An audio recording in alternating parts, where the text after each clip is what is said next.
I want to talk about the SOL philosophy of mind, body, soul, spirit.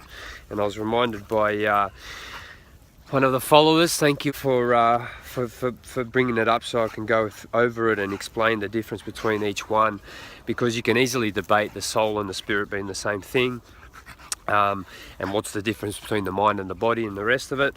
So I want to go through what it means to me and how I promote the student of life philosophy, which I think it's a great framework to constantly look at what your weak points are, so that you can keep growing and becoming the best version of yourself, right? So the mind is obviously your thoughts and your awareness of your thoughts and the control of your thoughts. That's very important. It's not just being aware and observing, it's actually controlling and rewiring. That's the biggest part, is really creating your own thoughts. Second to that is also building and gaining new knowledge through practices such as reading, learning, video watching, whatever it is. So that's the mind.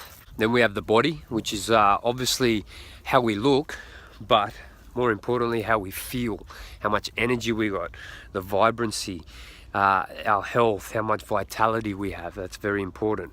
And then we have the soul, which I feel like is our connectedness to ourselves, to nature, to what's happening in our lives, the way we view our reality in the things that we do on a day-to-day. How do we view and how do we feel towards what's happening to us?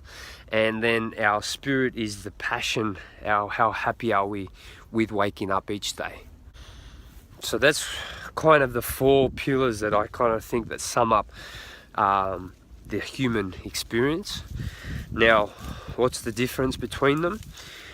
I feel like the soul is just that part that's universal in everything, not just us, but the dogs and the plants and everything that's on this on the planet. Is there's just that universal component is the soul. And I really think that you access that through the silence. I think you just that's always there. It's just whether or not you bring your awareness to it, or you're too caught up in your own awareness of what's happening to you in your own mind. So that's the difference between the mind and the soul, is that the mind is what your reality, it's what you think, it's your view, and it's pretty much your beliefs about what is. And then everything else, which is just it's just existence and just is. Not good or bad, not right or wrong, not yes or no. It's just existence. And that's the soul. The soul is just existence.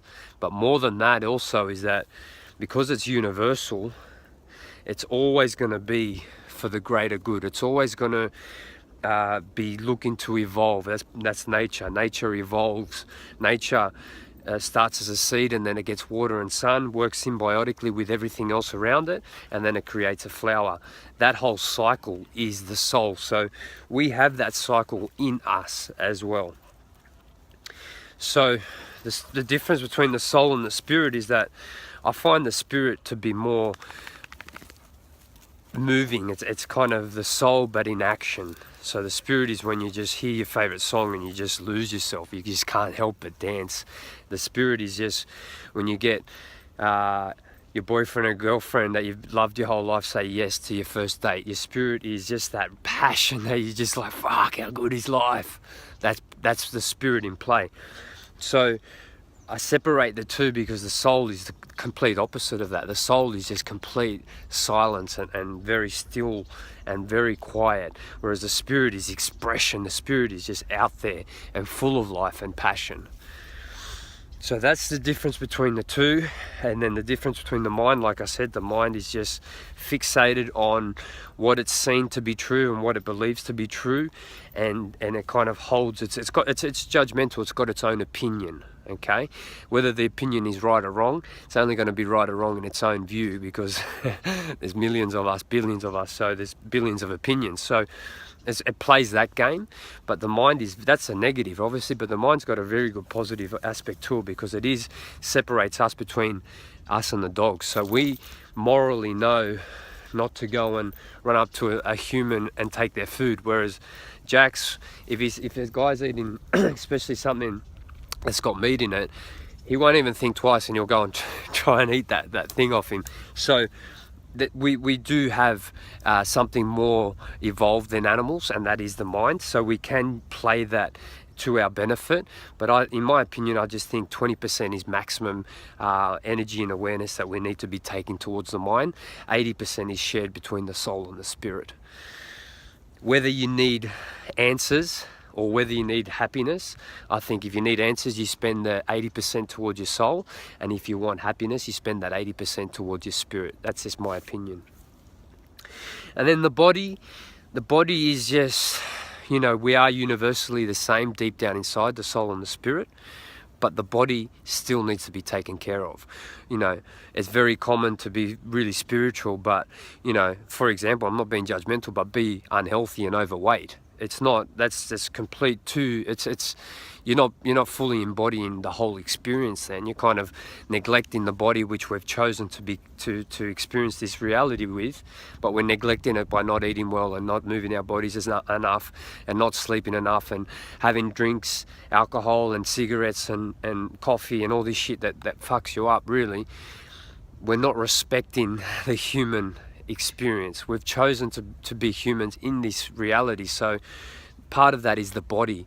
And in my opinion, if we've chosen we didn't choose to be a dog in this lifetime, you know, the dog automatically knows that he needs food and water and sleeps whenever he wants. He just, you know, Jax will just sleep anyway. If he needs to sleep, he sleeps, right? So he's got his priorities. He knows how to optimize his body. He's constantly looking for food and water, okay? And he likes raw meat. That's what he likes. That's what his biology makes him feel the best. So we need to act the same. We need to respect our human bodies and experiment with, because we've got so much information and so much food available, we need to now dial it back and be like, okay, let's take it back to natural foods for starters, but then let's experiment to see which natural foods make me feel the best, and then make sure we drink enough water, make sure that we rest enough, make sure that, you know, we're doing all the things that make our bodies, stretching, yoga. There's a lot of human body is so complex and it has a lot of potential, but it also needs a lot of care and it needs a lot of practices to make it optimized. So the body is massive, and I attacked the body only before I realized all the rest of it. So I know how good it can be tuned, but it still needs to be balanced with the mind, the body, the soul, the spirit. So this video is long enough. I can go on for days with this, because this is the philosophy of the Student of Life page and what we're trying to achieve, and how I think is the best way to optimize our experience here on Earth. So you'll hear more about this for sure. But yeah, I hope you enjoyed that.